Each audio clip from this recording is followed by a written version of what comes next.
Welcome into the Gator Report. Today we sit down with Assistant Head Coach and Defensive Coordinator, Anthony Hendrix.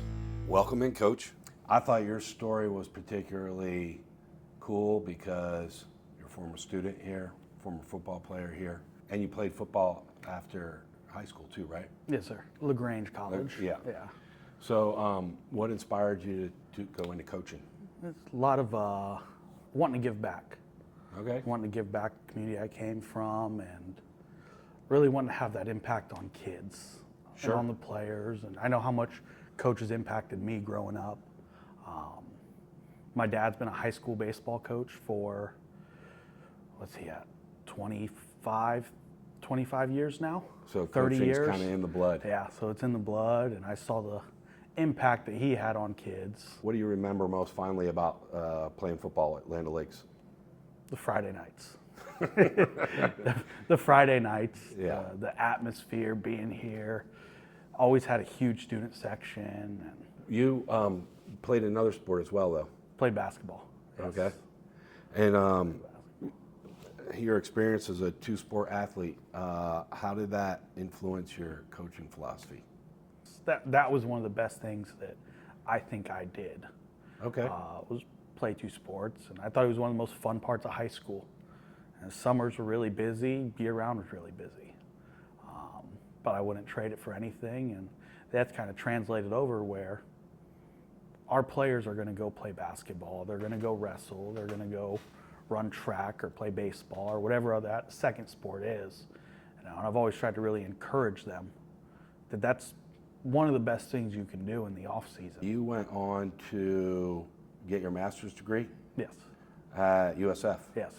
And, exercise science with the strength and conditioning concentration. I've really learned a lot while I was in that program. And so I started out, actually, my first year, I was going to just come in and do our off-season speed, strength stuff. That's what I was going to do. Spot opened up on the staff. They were short a coach. And my former high school coach, the guy that coached me while I was here, asked, said, hey, do you want to come coach football, do more than just strength conditioning? Said yes, came in, and that first year I just coached JV. From there, next year moved up, coached a couple years as a varsity position coach, coaching linebackers on varsity, and then I was promoted to defensive coordinator. Anthony, he's done a great job for us the past 2 seasons, and I fully expect he's going to do a great job for us. I met him my first year here at Land O'Lakes when I was coaching the O-line, kind of in that transition period from Coach Bond. He was on staff and has been here for a while, and I think him and I really kind of hit it off when we first started coaching together and made it through that very turmoil spring that we had. And what I first recognized from him was just his knowledge of the football game and the energy he has for the boys and the passion. Very knowledgeable. When we talk to some of the coaches that come in from colleges recruiting our boys, he easily picks up a conversation with them, and they're talking about all the stuff they want to do on defense. And he's always growing, and I've tried to get him as much material to learn as possible, because I think he's that that good young coach that has that hunger to just keep learning football and every aspect of football. Now you're defensive coordinator, big responsibility. I thought last year the defense really shined. I thought, it was one of our. Thank you. What are some of the key strategies or principles that you emphasize as, make sure you get a strong defensive performance out of these guys? It starts, we want to be a attacking defense. We want to be really physical. We want to get after people. We want to be aggressive. We really want to set the tempo of the game, control that tempo as it goes. Well, there's no secret that I like a hard-hitting defense. He likes it, and offensive line is never going to be passive. I see him walking around with his Make Football Violent Again hat, and first thing that came out of my mouth is, where's mine? And I'm not talking in a dirty sense or anything, but I'm talking about a physical play of your defense and your offense to me. I just had a conversation with the offense today, and we're talking about pass protection. right? There's a thought that, hey, you could be passive with it because you're backing away from the football. No. Pass protection is just as violent as run protection. If you got to take a chance to take a shot, take a shot. We want to be physical and keep our pockets clean. And just like he coaches defense, hey, we want guys flying to the football. We want them tearing at the football. And we want to be knocking people down. And that's football. And we've lost a little bit with the whole zone world and the spread trying to throw. You can do those things, but it's still got to be a level of violence there to impose your will. I really was impressed, actually, with your edge rush last year and your blitzes. You dialed up. I mean, they were coming a lot. Sometimes they were anticipating the snap and coming, a little too much, right? It's that aggressiveness we talk about. Yeah. But I think that was Jake Mason on one side, right? Jake Mason and the other side was Aiden O'Neill. Okay, still. Jake and Aiden are both back. Any new defensive tactics or changes that you're trying to implement? And you don't have to tell us what they are, but 2024, we want to be really multiple. We want to do a lot of different things, change up our looks a lot. Be really multiple in what we do. And this will now be my 5th year as the defensive coordinator. So because of that, all these kids, every kid that's in the program now has been in this same defense, been in this same scheme. So we can kind of jump ahead and get some more complex stuff and get more in quickly. Add some new layers. Yes. The really nice thing with Coach Hendrix and what he's done with defense is, he's a multiple front team, does a lot of different things, and it transitions very well because he plays to the strength of the players that we have that season, which is critical in high school football. It's not like we have free agents that we can bring in, and he's very nimble with that and be moving around if we turn into a 30, if we're a 40, and how we play with linebackers. And it's we get looks from him in practice that we'll see every look possible that we'll get over the year, plus even some that we won't see. So just that extra knowledge that our guys up front, receivers, quarterbacks get to see, it makes it good. And the added benefit right now with him being very consistent as the defensive coordinator, that all stuff gets put in day one, and all the boys know it. So that consistency really holds over. And there's the give and take of having, do you have the right coach? Do you want to keep it consistent? I think it's a win on both sides because I think he's a phenomenal coach, and we have that consistency. And that's why I think over the past couple seasons we've been very successful on defense. It kind of leads me into my next question, which is really about building on the team's strength from last year and what are key areas for improvement. We all were impressed with the defense, but everybody always has opportunity to get better. So what are some of the things you're kind of working on this year to try to emphasize? It's a little bit at, I would say, every level. Starting with, let's say, the back end with our defensive backs, be a little bit better in pass coverage this year. We weren't great in the spring game in pass coverage, and going back, that was probably one of our weaker spots last year. Okay. Was in pass coverage. Well, what sort of things, like in the off season, can you do with these, or preseason, can you do with these guys to work on stuff like that? A lot of drills, working on backpedaling, working on our coverage skills. A lot of individual drills throughout the off season. We didn't talk much scheme throughout the off season. We didn't go to any of the big 7-on-7 tournaments. We really focused this off season on working on our individual abilities. Speaking of individual players, I'm sure you've got some young men that are transitioning from JV. Now they're being asked to move to bigger roles, right, and move up to the varsity level. What's the approach to try to get them prepared for the next step? I think it's just giving them, schematically, it's giving them the defense in pieces. So they're going to run a simplified version of our defense down on JV. Okay. And that's it. Same concepts. Everything's called the same.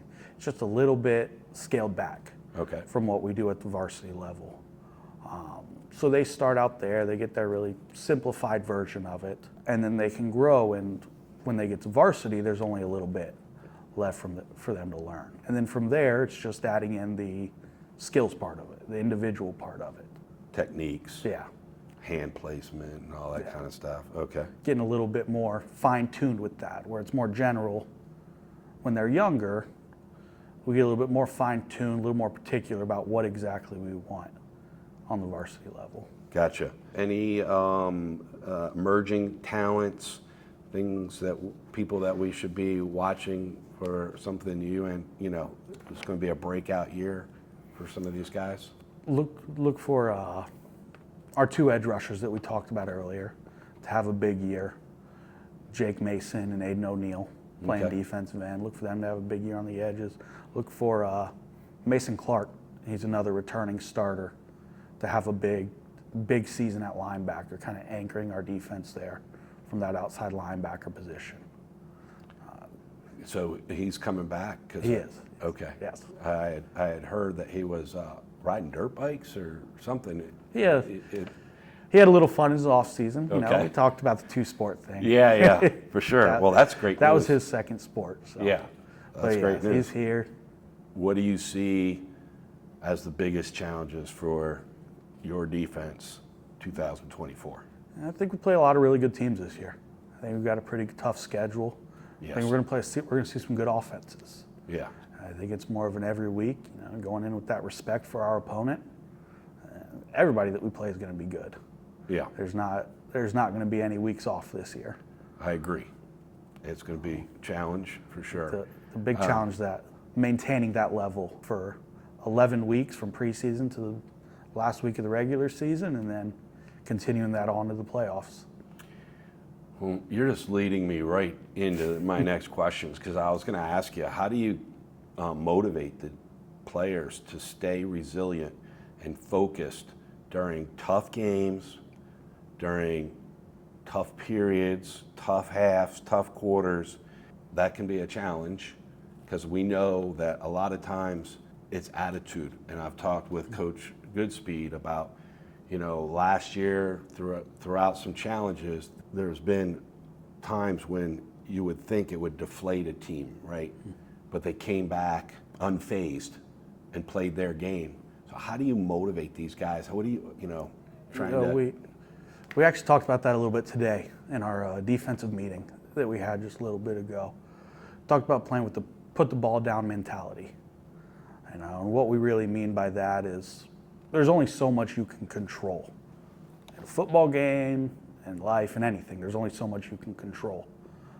And the big thing you control is your response to what happens. So what we talk about with our put the ball down mentality is no matter what else happens, whether it's a turnover from our offense, whether it's a big special teams play by the other team, whether it's a call that we disagree with by an official, put the ball down and let's play. Put the ball down, let's play the next snap. No matter what, it's always the next snap. I like it. I'm inspired already. Since you've been around the program as a player, as a faculty member, and a coach here in Land O'Lakes, how many years has that been total? This is my eighth year. This is my 8th year coaching. So go back, include the years where I was a player, 14. Wow. 15, because I took a couple years off there before I started coaching. Sure. So under Coach Goodspeed, what do you envision for the future of the program here at Land O'Lakes?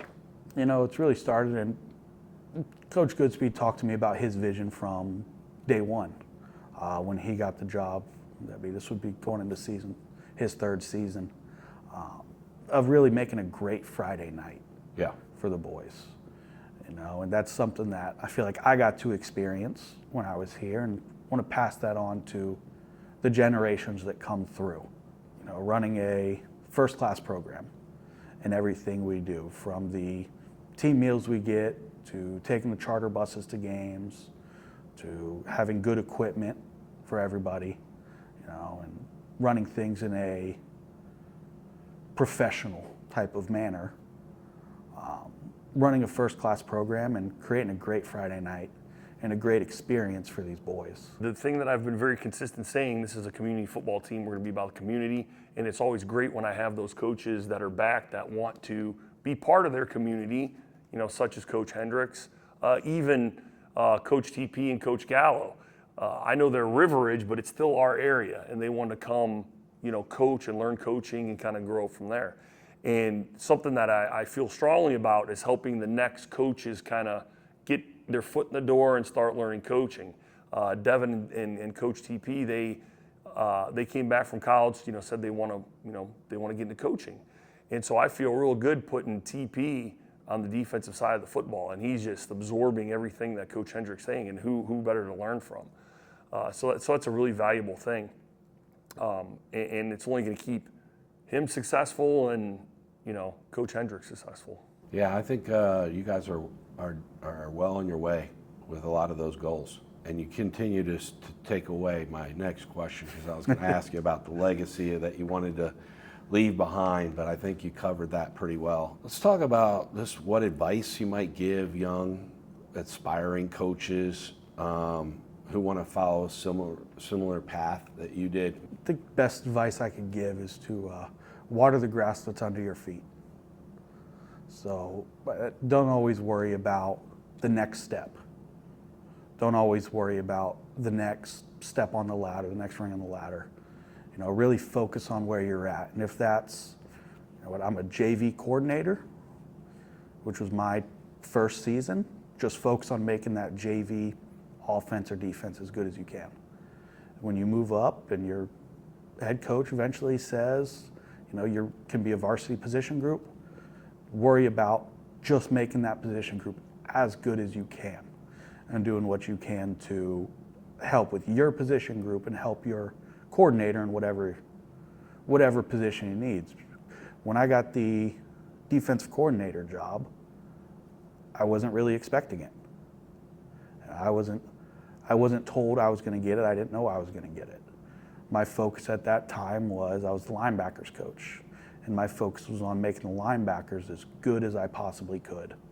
All right, last question for you, and we kind of started out like this. How do you balance your responsibilities? You're a coach, you're a teacher, a mentor to your students, to your athletes.